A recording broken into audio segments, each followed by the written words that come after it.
Hey everyone, and welcome to this week's Valorant Weekly News Roundup brought to you by SkillCapped. My name's Monix, and in today's video, we will be breaking down all the Valorant news that happened in the past week. This includes all of the 1.09 patch, along with Valorant tweets that hint towards the next agent coming to Valorant. So on October 13th, we will finally get a new agent added to Valorant. And right now, it looks as though the developers are starting to add in files for this new agent. But before we get into that, we're excited to announce our brand new hyper improvement platform specifically designed to help you improve fast. At SkillCapped.com, you'll finally learn how to level up your aim, different techniques to win gunfights, and so much more. We have professional courses on every single agent, map, and mechanic in Valorant. This is backed by the top pros, players, and coaches to make sure you're getting the most up-to-date and accurate info possible. In fact, we're so confident that you'll improve using our system that we offer a rank improvement guarantee.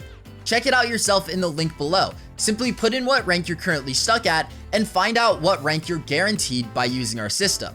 So what are you waiting for? Unlock your true potential and get the rank you've always wanted at SkillCapped.com. Link in the description below. To start out this week's news roundup, we're going to take a look at all the new agent leaks that we received this week. To start, we now know that the next agent's codename is Stealth, and the developers have been working on this agent since alpha. So far, we have only received textures and materials for the agent, and here are a few of those. Some of these are labeled Radianite, so that might be hinting towards the lore of the game. And as cool as these textures are, they're still old news because in patch 1.09, files were added to the game that mentioned invisibility. And given the codename Stealth, this pretty much makes sense. This all makes me think that we will be getting an agent that can easily get out of tricky situations, and our next leak backs that up. It turns out that one of the agent's abilities will be creating a ground hole that might allow the agent to tunnel throughout the map. Here's the exact code that shows all the assets that were added. At the top, we can see the asset called ground hole, but below that is where it gets interesting. We have area invisible, which is where the invisibility we talked about earlier comes into play, but then we get new in-game cameras, which leads me to believe that the agent will go under the map. I mean, why else will we need new cameras unless the agent does something new that the spectators might want to watch? On top of that, another graphic that we have is the geometrical mesh for the ground hole. There isn't much to take away from this, but we can assume that it confirms the ground hole ability for the next agent. And interesting enough, a 4-month-old leak resurfaced this past week describing 3 agents that were leaked way back at the start of Act 1. The first agent that is described is Ice King, an old man with long white hair and a fur coat. The Ice King comes from Norway, and here are his abilities.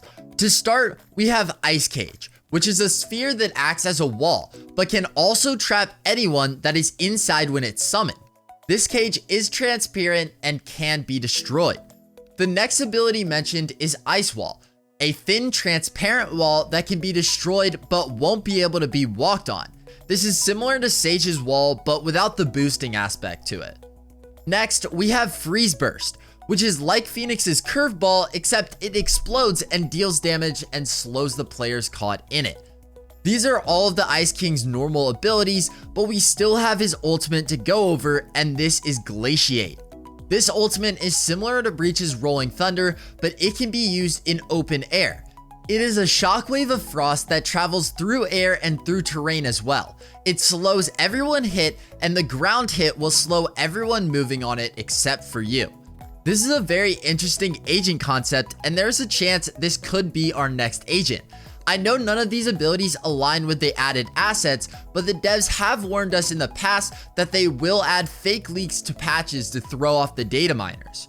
So right now, we don't really know for sure if the devs will add the Ice King to the game with the release of Act 3, but we have received some very interesting tweets that might hint towards it. Specifically, this one on October 2nd. Luckily, player IGN on Twitter decoded it for us, and here is the decoded message.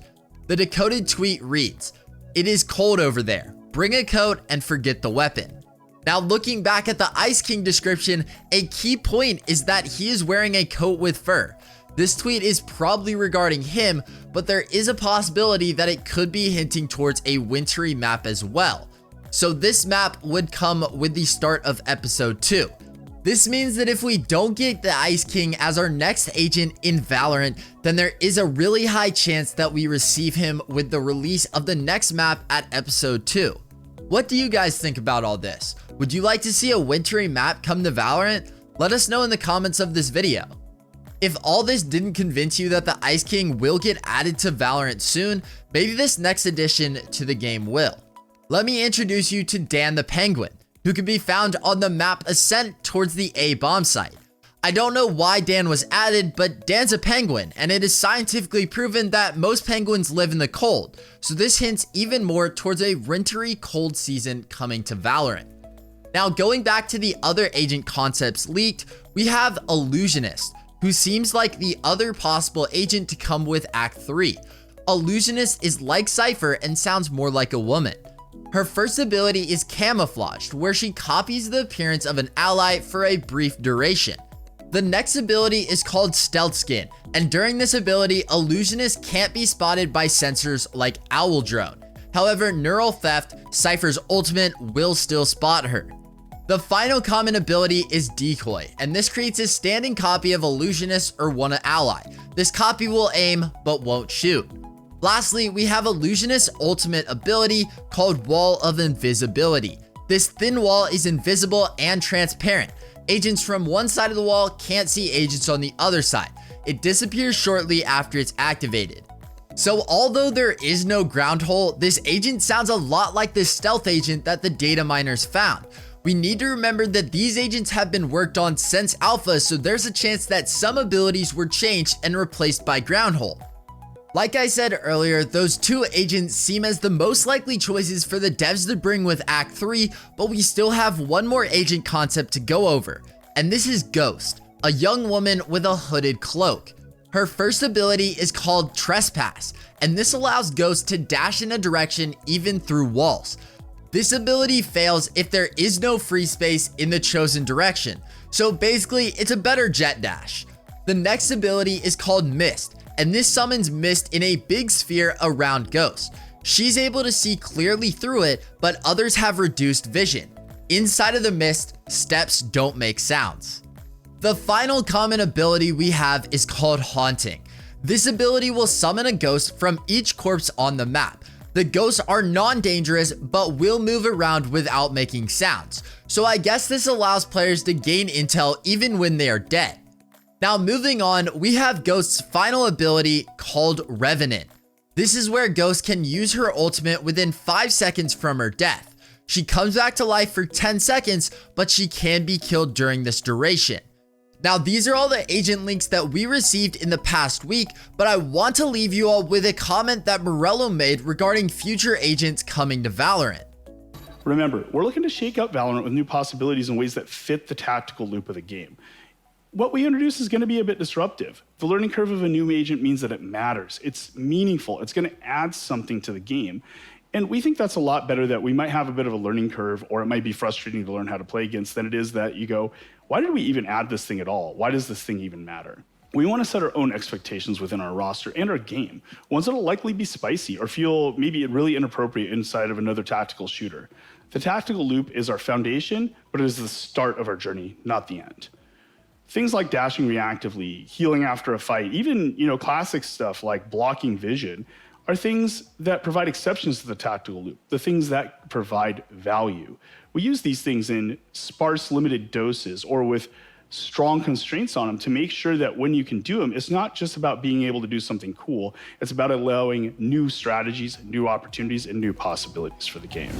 Now moving on, let's go ahead and talk about two other leaks that we received with the 1.09 patch. The first leak that we need to talk about is an update to the next game mode, Alt 6. If you didn't know, Alt 6 is an in-development game mode that we've talked about in the past. In this game mode, it seems as though weapons are only obtainable from orbs found around the map. Nothing too big was added in this patch. However, the developers are now testing the game mode on Haven and Bind. Hopefully, we'll see this game mode come to Valorant with Act 3, but only time will tell. As for our final leak, we have updated strings for mobile and console support. The first string says, action to perform when double tapping on left-hand side of screen. And then the second string says, use the CTA jump button to jump over the debris to the highlighted area. So the first string of course shows mobile strings, and then the second one shows console strings. This confirms our suspicions that a mobile and console version of the game is still in development, and hopefully in the future we will receive more insight from the devs on the topic. And remember, if you want to improve, win more gunfights, and get the rank you've always wanted, then check out SkillCapped.com, link in the description below. Well, that's gonna go ahead and wrap it up for this week's news roundup. Thanks so much for watching all the way through this video. This is Modix signing off, and I will see you all in the next one.